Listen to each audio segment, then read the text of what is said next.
Hello, everyone. My name is Tony Buzbee. I'm a lawyer here in Houston.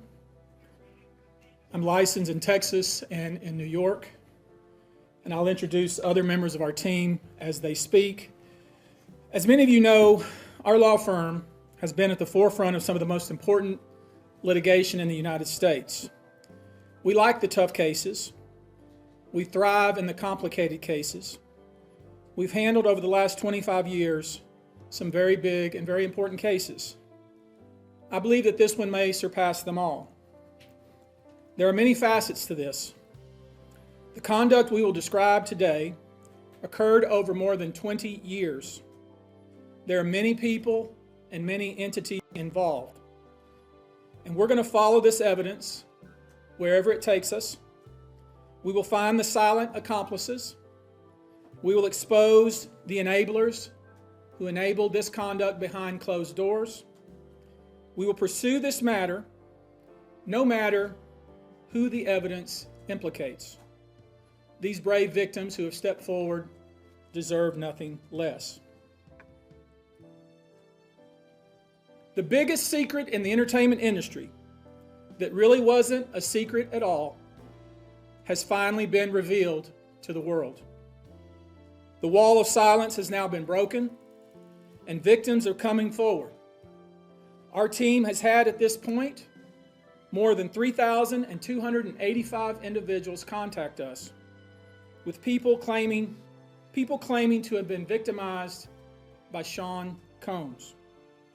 After vetting, we now represent 120 individuals who intend to bring civil claims in civil court against Sean Diddy Combs, as well as claims against many other individuals and entities that we will name as defendants as we file these individual cases.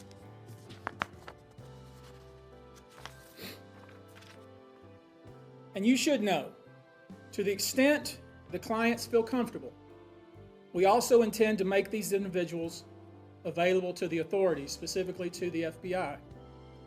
And you should also know a few of them have already been spoken to by the FBI.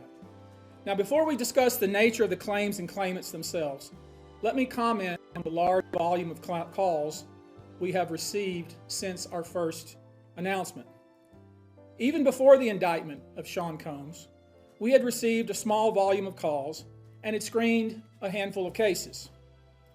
After the indictment of Sean Combs and the announcement that we were pursuing these claims, the floodgates opened. People who wouldn't otherwise, for a variety of reasons, are now stepping forward to make their voices heard and to pursue justice. But no, most of these people are scared. We're vetting each call as stringently as we can. I always start with a mindset that I believe victims. I believe victims because I understand the tremendous courage it takes to step forward. So if you're watching this, please hear me. If you're out there and you have been victimized, you are not alone. There is a great strength in numbers. You can seek redress. You can obtain justice. We can help you, and we will help you. That being said, as stated, we are vetting every call that we receive. We have had to turn away some. For each, we ask for corroboration. For each, we ask for the identity of witnesses. We also have collected pictures, videos, texts. We check venues, we check dates. We want to corroborate that the claims being made have legitimacy and merit. We have on staff now a former detective from the Major Offenders Unit of Houston Police Department who is helping us vet each claim. We're using our common sense. We're being stringent because, as I said, these are not easy cases. They're very tough. The process is hard, and in some cases, the process is very lengthy. These cases are hard to prove. Many times, it's the victim's word against the alleged perpetrator. Each of these victims will no doubt be publicly attacked by the alleged perpetrators, and in some cases, the general public. The feckless and cowardly keyboard warriors love to attack. We know what we're up against. We did not enter this fray blindly. I wish it was my last such fray. I wish this type of behavior wasn't so pervasive. But it is what it is, so we will press on. As I said, our law firms have been retained by 120 individuals at this point to pursue cases in civil court against Sean Diddy Combs. You should know, in this group, it is evenly divided between males and females. There are 60 males and 60 females who have joined us to pursue these claims as plaintiffs. In this group, 62% identify as African American, 30% are white, and the remainder are Hispanic or Asian. The victims are from more than 25 states.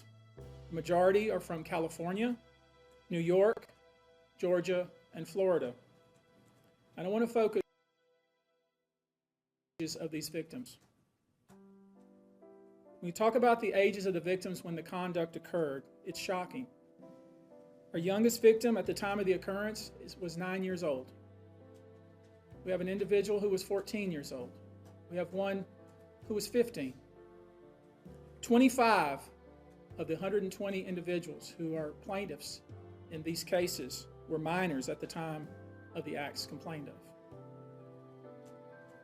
The time frame of the acts complained of is very wide. The conduct at issue spans from the years 1991 all the way till this year, 2024.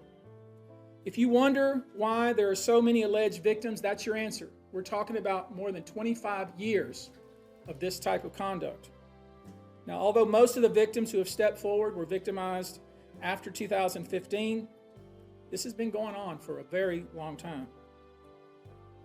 Now, when you think about the fact that some of this conduct occurred 25 years ago, and you wonder why would it take somebody so long to step forward, I want to remind you that many states in the United States have recognized that it's very difficult for a victim to step forward and to make these types of allegations when something very terrible has happened to them. I'll use New York, the state of New York, as an example. The state of New York has specific statutes in place that revive claims that are even claims that would typically be not able to be brought, that revive such claims, and they can be brought even 25 to 30 years later. Because there's a recognition there in New York and California and other states that it's very difficult for a victim to come forward. And I would respectfully suggest the only reason many of these people are coming forward because they see other victims coming forward. And it gives them some comfort that, hey, I won't be the only one. And I expect more victims will come forward. You know, there's an old saying that says, a lie has great speed, but truth has endurance. The acts complained of in these cases that we're going to file occurred primarily in New York, either Manhattan or the Hamptons, or occurred in California, primarily in Los Angeles, or in Florida, primarily in Miami. Most of these events and incidents occurred at parties, typically after parties, or album release parties, New Year's Eve parties, 4th of July parties, something they called a puppy party, the all-white party, although several of these events occurred at auditions. Many times, especially young people wanting to break into the industry, were coerced into this type of conduct in the promise of being made a star, or in the promise of having Sean Combs listen to their tape or even let them read for Sean Combs. You should know that some of this behavior occurred at well-known venues in New York City. Some of this behavior occurred at private residences of people that we all know. Some of this behavior occurred at hotels that we're all familiar with. You should know that more than 55% of the victims filed reported this conduct to either the authorities, that is the police, or to hospitals. We're in the process of collecting with our team assistants medical records, reports that were made to the authorities, and I've already said that some of the individuals in this group did in fact talk to the FBI. You should know that several of the individuals, and when I say several, I mean many, who did in fact seek medical treatment were drug tested, and drugs were found in their system, weird drugs that you probably never heard of. One in particular that continues to pop up is a drug called xylazine or trank, which, based on our research, is known as a horse tranquilizer. Now, there's been a lot of reports that we're filing a class action. This is not a class action. Class action is when one or two people file a case on behalf of a group of people. That's not this. These cases will be individual cases. Each case will live and die on its own merit. These cases will be filed individually, one plaintiff against whoever the defendants were involved in the case. Each case may be filed in one venue like California, another case may be filed in New York. One case may sue just Sean Combs, but multiple other people. One case may sue a range of people. I would expect most, though, to be filed, as I said, in New York and Los Angeles. Now, I know this. Many of you came here thinking or hoping, or perhaps believing that I may start naming names. That day will come, but it won't be today. The day will come when we will name names other than Sean Combs, and there's a lot of names. It's a long list already. And of course, I already know who some of these individuals are, but because of the nature of this case, we're going to make damn sure that we're right before we do that. But the names that we're going to name, assuming that our investigators confirm and corroborate what we've been told, are names that will shock you. These are individual cases. There are indeed other perpetrators involved. They will be revealed when that particular individual case is ready to be filed. They already know who they are. And I'm talking here about not just the cowardly but complicit bystanders. That is, those people that we know watched this behavior occur and did nothing. And I'm talking about the people that participated, encouraged it, egged it on. They know who they are. I call them the facilitators of foul play, willing participants in vile conduct. As we identify them, each will be part of this case as defendants. These defendants will not only include individuals, but would also include corporate entities who ultimately profited off of this culture and behavior. I'm looking at banks, pharmaceutical companies, hotels. We know that many of these individuals were paid cash. We know that many of these individuals involved, whether they were the ones being assaulted and abused or they're witnessing other people being assaulted and abused and then paid and threatened and told to leave. Typically paid 10 grand in cash and told to leave. And then threatened as they were leaving. So in addition to Sean Combs, you should know the defendants in these cases we're going to file will include anyone, of course, who engaged in the assault or exploitation, anyone who participated in such in any way, anyone who encouraged or facilitated this conduct, anyone who was in the room and watched it happen but made no effort to stop it, any venue or venue owner who was aware of what was going on but failed to stop it, any individual or entity who knew about the conduct and benefited from it but did nothing to report it or stop it, and any individual or entity who covered it up or helped cover it up. These people who know who they are should just come forward now. I would imagine, as we speak here, there are a myriad of people who are very nervous. You can't hide skeletons in the closet forever. I would expect there are many people out there right now who are desperately searching their memories as they delete their texts and data. Now, although these are, in fact, individual cases, there is a common theme, an MO, if you will. Typically, the victim is lured into a situation where he or she is given a drink. Typically, that drink, reported by these victims, is apparently laced with something. Once that drink takes effect, the perpetrators perform all kinds of sexual acts on the victims, many times passing him or her around as other people watch and enjoy the show, and then leave the victim ashamed, confused, injured, and wondering what happened. When the victim reaches out, he or she is told not to say anything. Sometimes there are threats of physical violence or financial repercussions or bodily harm.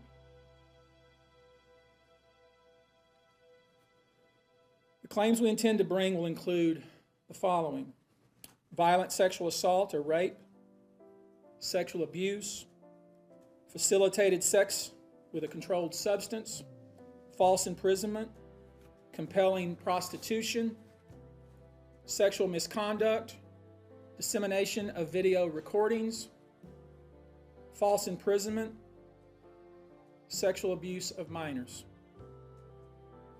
Given the large volume of cases and given our other docket obligations, and given the fact that we want to be sure when we file these cases that they are fully vetted, I expect we'll start filing these cases against Sean Combs and other perpetrators within the next 30 days. Now, it's rare, sexual abuse, sexual exploitation, this type of activity is pervasive in our society, and it's rare we get a chance where we can really focus on this as a country and really focus on this about how pervasive this is and what we as collectively can do about it. So I thought I'd take this opportunity before I go into some of the individual cases and talk about some of the individual claims being made and so you'll get a sense of what this 120 people group looks like individually. I want to bring forward Carrie Paul. She's a national victim advocate who helps victims who have been victimized by this type of conduct. And she has some important words, and I hope you'll pay close attention. I think it's important that you hear from her.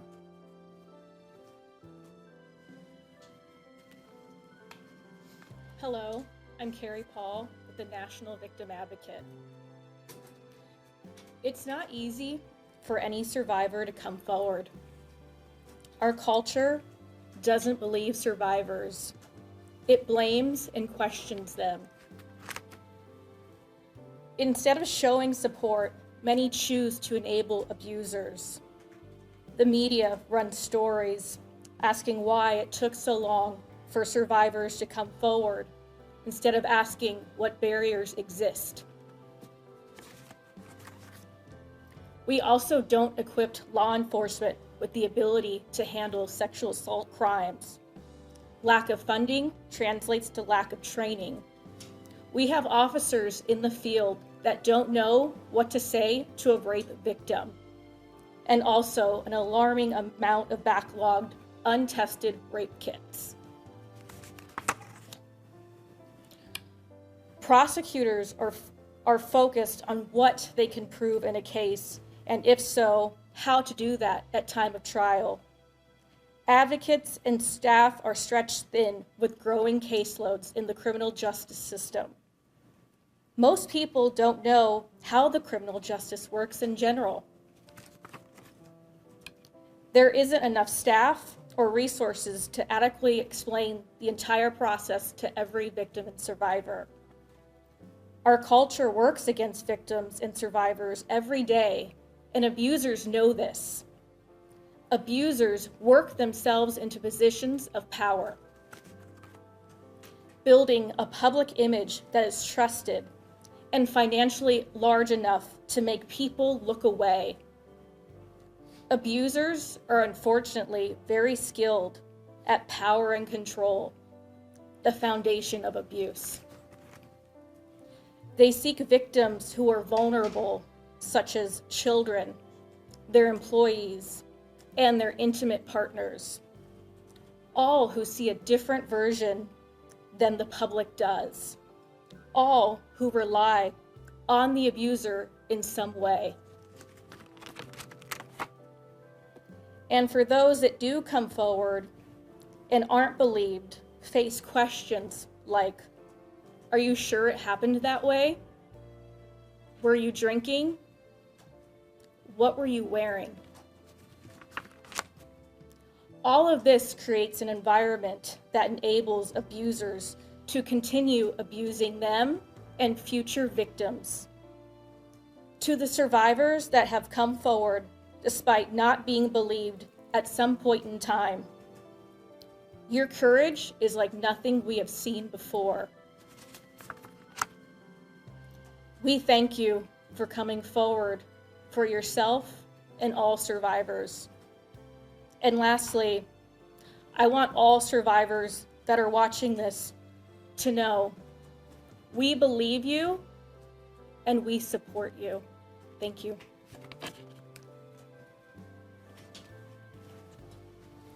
I want you now to hear from my co-counsel, Andrew Van Arsdale. We've created a sexual abuse hotline, and I want him to visit with us just a few moments about how that works and the kind of volume of calls we've received. Thank you, Tony. Like Tony said, my name is Andrew Van Arsdale. I'm the managing partner of Buzbee Law Group. We have offices in California, Montana, and North Carolina. To build off of what you just so well said, it's very hard to come forward. And given what we've experienced the past 10 days is really unprecedented in my career, at least. We represent thousands of survivors of abuse. And never, ever in a 10-day period have we seen over 3,000 people come forward where we've confirmed and decided to investigate and represent 120 people while we're continuing to work through another 100+ cases to prove them up, to validate what had happened here, and to hold those that are responsible accountable. And so like Tony said, we've set this up. It's 1-800-200-7474. I have a team of people standing by literally. If you know that this happened to someone and you have information about it, please contact us. If this happened to you, come forward. There's attorney-client privilege here. What you tell us is in confidence. Yes, we'll have to go out and build your case, but we will protect you. And the other thing that I want to say is the pattern and practice of this, again, is unprecedented. Over 30+ years of the same sort of events happening, people thrust into the circle reportedly, and horrible things happening to them as a result. And from talking to these people that have come forward these past 10 days, I can tell you unequivocally that because the federal government did what it needed to do and indicted this man, that they put him in jail and a judge kept him in jail, they tell me directly, this validates my feelings. For so long, I thought it was my fault. What is it about me that put myself in that scenario? What was I wearing at the time? What did I do to be subjected to such horrific treatment at these people that I was trying to trust? Well, we know now it was not your fault. You were victimized by a group of powerful people that operated for 30+ years, taking advantage of their wealth and the power that they held within the music industry. So again, thank you to every single person that has come forward and contacted our office over the past 10 days. If you or someone you know suffered the same sort of treatment, please contact us at the number behind me and we will help you. Thank you. I think it speaks to how important this issue is in the United States and frankly internationally, that we have reputable people here that want to provide kind of information that I think victims need to hear, witnesses need to hear, the public needs to hear. Let me introduce to you now Olivia Rivers from the Texas Association Against Sexual Assault, and let her visit with you a few moments about these types of cases. Thank you. Good afternoon, everyone. My name is Q. Olivia Rivers. I am just served my 6th year as the board chair for the Texas Association Against Sexual Assault. I'm also the CEO for the Bridge Over Troubled Waters, which is a local rape crisis center here in the Houston area. So thank you for being here as we address these heinous crimes. Sexual assault is not just a crime of violence against the body. It's an assault on the very essence of human dignity and safety. It shatters lives, it destroys confidence, and all too often, it leaves survivors feeling like they are voiceless, isolated, and vulnerable. The reality for many survivors is that coming forward to report their assault is one of the most difficult and daunting tasks that they will ever have to do. And for some, it may take days, months, or even years to speak up, if they ever do. The reasons for this have been mentioned, but include the fear of being disbelieved, being blamed or judged, and of course, retaliation. The trauma of the assault itself being compounded by the trauma of the criminal justice process, where survivors must relive their experience in order to seek justice. And these feelings and fears are further exacerbated when the allegations are against prominent figures in the entertainment industry or Hollywood. Cases involving powerful figures often attract significant media attention, which can deter victims from coming forward due to fear of public exposure or scrutiny. The intense focus on these high-profile cases can make survivors feel that their personal lives are being put under a microscope, causing further emotional distress. These allegations mentioned here today, as reported, reflect deeply troubling claims that deserve thorough investigation, and no individual, regardless of their stature, is above the law or public accountability. Sadly, the statistics paint a very disturbing picture. According to the National Sexual Violence Resource Center, 1 in 3 women and 1 in 6 men will experience some form of sexual violence in their lifetime. In the U.S. alone, there are approximately 463,000 victims of rape or sexual assault every year, and these numbers barely scratch the surface, as sexual violence remains one of the most underreported crimes.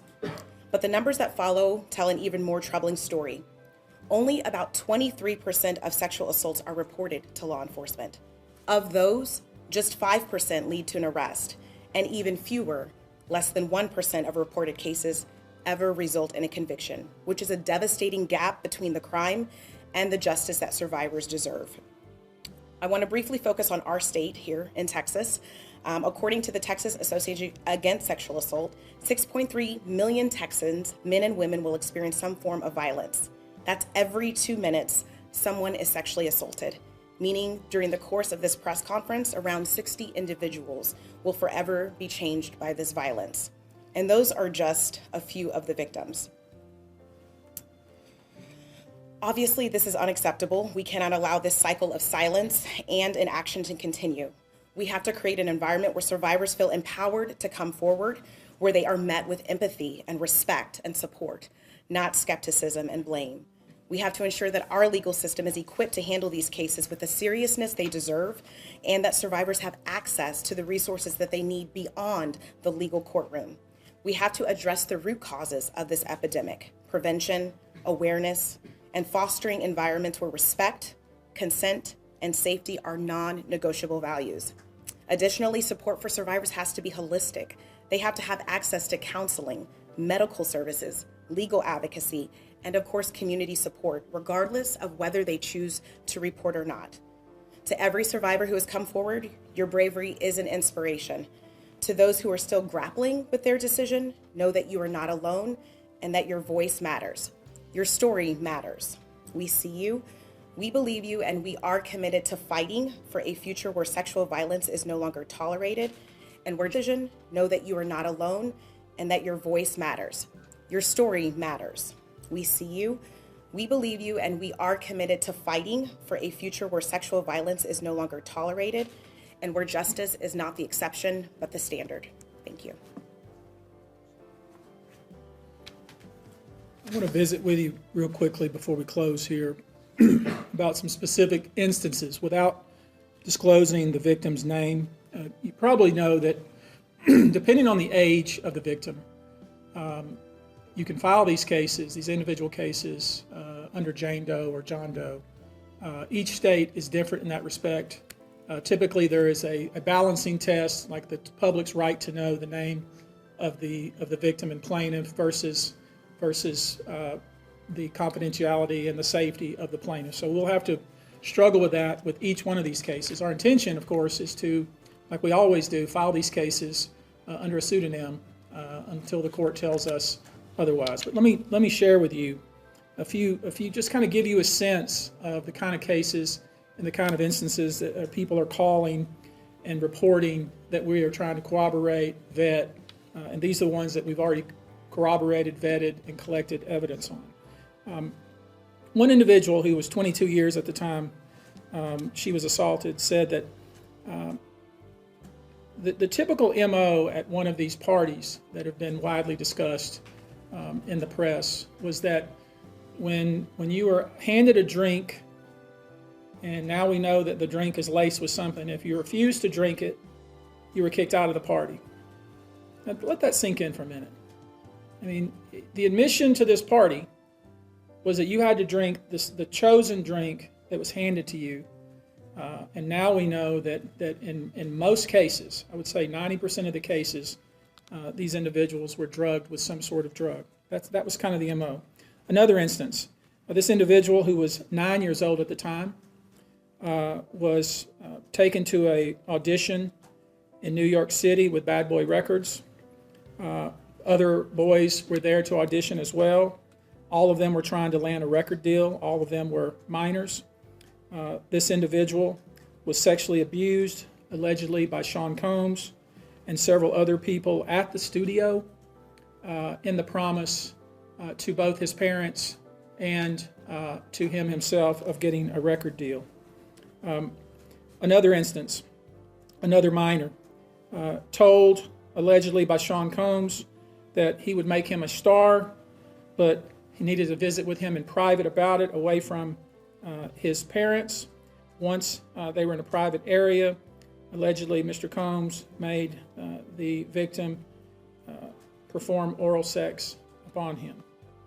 Another incident, an individual 15 years old at the time, flown to New York City to attend a party, was drugged and then taken into a private room, allegedly in the presence of Mr. Combs, where this female individual, minor, was raped, and then other individuals took turns raping her. Another individual, 26 at the time of the occurrence, was picked up allegedly by Mr. Combs and several other people in a black SUV from the airport, was given one drink in the SUV, and then literally woke up the next day not knowing what had happened, but with pain and damage to both her vagina and her anus, where she then went to the hospital. She was missing her underwear and her shoes.